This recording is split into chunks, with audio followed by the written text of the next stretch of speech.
Crane from Inver Chiropractic and Wellness Center, and I want to talk to you guys a little bit about metabolic syndrome. So metabolic syndrome is clinical obesity, and 66% of Americans are overweight, and then about a third of us are clinically obese.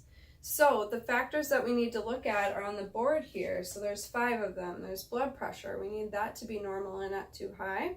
Our waist circumference, so measuring around our waist and decreasing the abdominal fat that we have. HDLs, increasing the good cholesterol and decreasing the LDLs, which is the bad stuff that causes plaquing in our arteries. Glucose, that's blood sugar, so we want that to be decreased, and usually that's due to diet. If we're eating too much sugar or carbs that turn into sugar, which turn into fat. And triglycerides, we want those to be decreased because that's also fat circulating in our blood. So why is this important? Is that if we have metabolic syndrome, it puts us at higher risk for lots of different things like cardiovascular disease, diabetes, decreased thyroid function. And in 2016, the #1 killer was heart disease. So these are important things to look at. And some things that you can do on your own are simple lifestyle modifications. So the #1 thing is going to be getting exercise.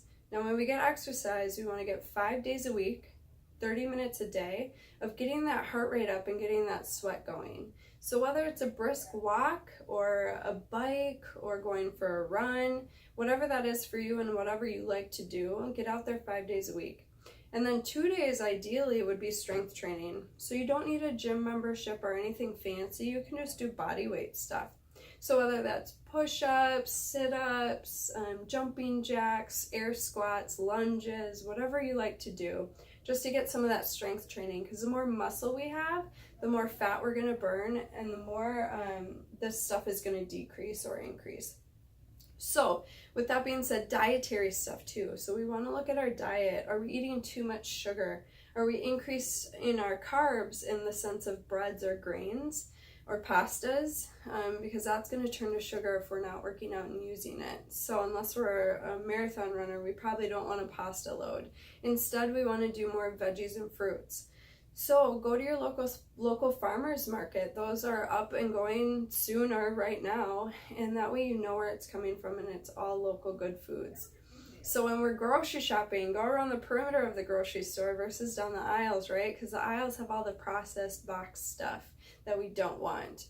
So dietary changes. Another thing is stress reduction. So a lot of people have stress in our lives, whether it's emotional, physical, or chemical. So that emotional side, we really need to focus on mindfulness and doing some meditation or prayer or whatever resonates best with you. And make sure that we take the time to do that on a daily or weekly basis. And that will help reduce some of these risk factors and increase our quality of life. So if you have any questions, feel free to comment below and we'll get back to you as soon as we can with the answers to those. If not, if you found any of this information beneficial for you or anybody that you might know, please like this video. Thanks, guys.